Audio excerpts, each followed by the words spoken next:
Good evening and welcome to the Bahamas Historical Society. I hope you all had a very nice Easter. I'm not sure many of you would boil your Easter eggs on the grass. I didn't either, but I used to when I was a boy. Just a quick word about upcoming events. Thursday the 19th of April, that's just 1 week tomorrow, will be our annual general meeting. In case you think things are close together, we have to have the annual general meeting in April. That's in the minutes of the Constitution. And Eric was only here for a week, so I've been trying to get him here for 2 years. So we've got 2 meetings almost back to back. And of course, it's the AGM. If you haven't already paid your membership fees are due. On Sunday the 6th of May, the Nassau Chamber Ensemble Spring Concert at the museum right here. They've been rehearsing for weeks, so the last one was very good, so I'm sure the next one will too. Then on the Thursday the 24th of May, it's our annual lunch and fashion show at the Yacht Club. Clarice has the information, but unfortunately she's sick tonight. I think she's got a flu or something like that. But news of that will be coming up short.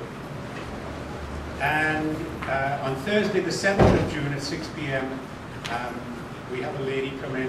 She's written a book called Calmed by the Southern Whispers. It's a book about life in Inago, Sybil Allen, and of course you have the book about the sale. So that's on the 7th of June. So we've got quite a program. And then already I've got something lined up for September and something for January. So the next year, which is going to be good too. Our guest speaker, welcome.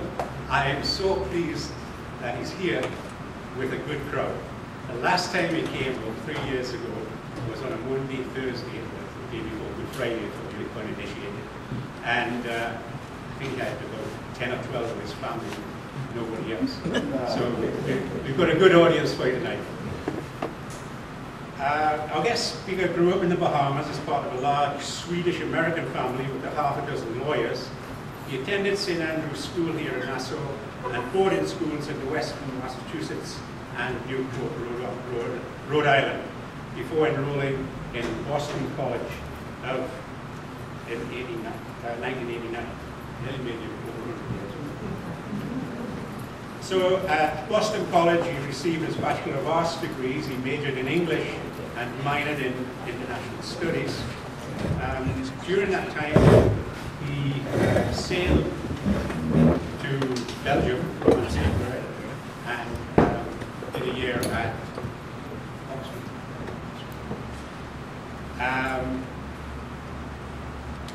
He attended the Roger Williams University Law School between 2001 and 2004, received a Juris Doctorate in the School of Law Scholarship with a maritime law focus. He then attended the University of Lisbon in the summer of 2003 to study European law. He attended the University of Rhode Island between 2003 and 2005 in the Marine Affairs Department, receiving a Master's in Marine Affairs Environment Policy, and gave a 200-page thesis on tanker spills. He holds several licenses, the Massachusetts member of the bar, the U.S. Coast Guard is a licensed master, has a sale endorsement, a licensed realtor and broker and a notary public in Massachusetts, 2005. And in his spare time, I don't know how much of it he had, he began racing and delivering sailboats on long voyages. I told you about the sail to Manchester College, Oxford for a year. He backpacked in Europe and East Africa and published travel writing in school magazines and over 20 publications. By his graduation from BC in 1993, he had 5 bound collections of prose, poetry, and drawings. He's an experienced fleet operator, captain and lawyer with 20 years in the maritime industry. I have pleasure in introducing to you Eric Wiberg, who will speak to us on a very interesting topic, U-boats in the Bahamas and the Bermuda Triangle. Thank you.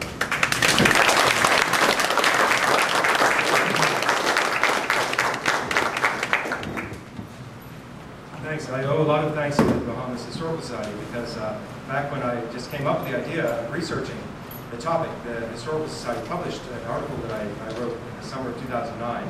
And as anyone knows, getting published is the first step to sort of legitimization of what we're doing. So we have that journal on sale. So the slides, some of the slides are a little dark, but basically it's a 40-minute presentation followed by question and answer. And you might be interested to know why I chose the topic at all. The official reason is that nobody had written about it before. There are books about the Cape Hatteras, for example, several books, very good books about the Operation Drumbeat and the first German invasion of North America in the Second World War, because German submarines had come to the U.S. during the First World War, but not as far as the Bahamas. And famously, a German cruiser's lifeboat washed up in Abaco, causing quite a stir in the First World War, and led to someone starting a sort of volunteer navy and out to protect the Bahamas against German cruisers, which there was really no threat at all. But the other books are on the U.S. Gulf and in the Caribbean. But there's a huge gap in research. Nobody's ever even written a book about the tankers that were sunk by German subs in the east coast of Florida, for example. So geographically, there's a big gap.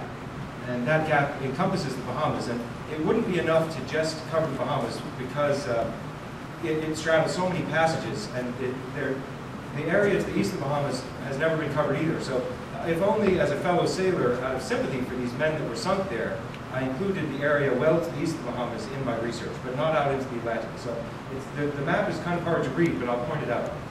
So I created essentially a kind of rectangle from Bermuda to Savannah, Georgia, down to Key West and Havana, over here to Anegada.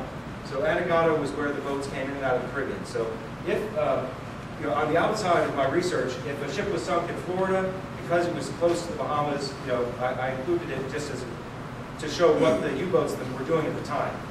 And if it entered, even if it entered into the Anegada Passage, it was just in this area for a short time, I included it. You have to have parameters somewhere. And just drawing, it would have been very messy to draw a line along the 200-mile limit, for example. And boats were sunk right in the middle between Bahamas and Florida. So I did not do any ships that were sunk in the Caribbean itself, although the major area of sinkings was around the Windward Passage. So what I found stunning is that if you really study it, first of all, I should describe what a German submarine is. A U-boat is. A U-boat is a German submarine. It stands for undersea boat, and it's capable of diving and evading detection by being submerged for days at a time.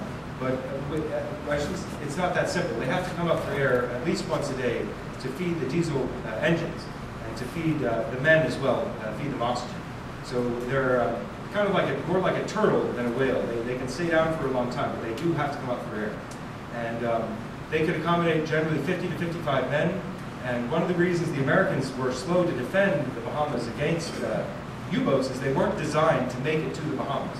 So if you were a U.S. intelligence officer and you had the specifications of a German submarine, which were I'm sure available, you would say, well, their range is only, say, 3,000 miles or 6,000 miles. You can go 3,000 miles from Europe and then you have to come back. But a couple things made hitting the Bahamas possible. The Germans took France, so that opened up. They didn't have to go through the Baltic Sea. They could go straight from west of France. And what they did is they sort of tricked, they outsmarted the Allies. They took water tanks and turned them into fuel tanks.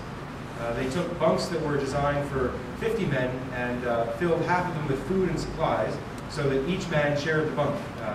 They took the average speed on 2 engines and doubled it by running only on 1 engine. And their speed submerged was only about 7 nautical miles an hour, about 10 miles an hour on land. And on the surface was about 25 miles an hour, but at maximum. So they would ride on the surface more often. And there was a gap in the coverage where the Allies couldn't reach them. So we were really surprised when they started sinking tankers off Florida and off the Bahamas. And the Allies were unprepared. So there were 111 patrols. Really well. And on one single day, in July of 1942, there were 13 submarines in that area. So right in among the Bahamas, using the Northeast Province Channel north of Nassau, the Northwest Province Channel, the Windward Passage, the Turks and Caicos Passage, the Straits of Florida, San Nicolas Channel up by Nassau. All of those areas were basically infested with submarines. I'll see if I missed anything. The time zone, obviously December 7th, 1941, the Japanese invaded Pearl Harbor. What some people don't know is that Hitler actually declared war without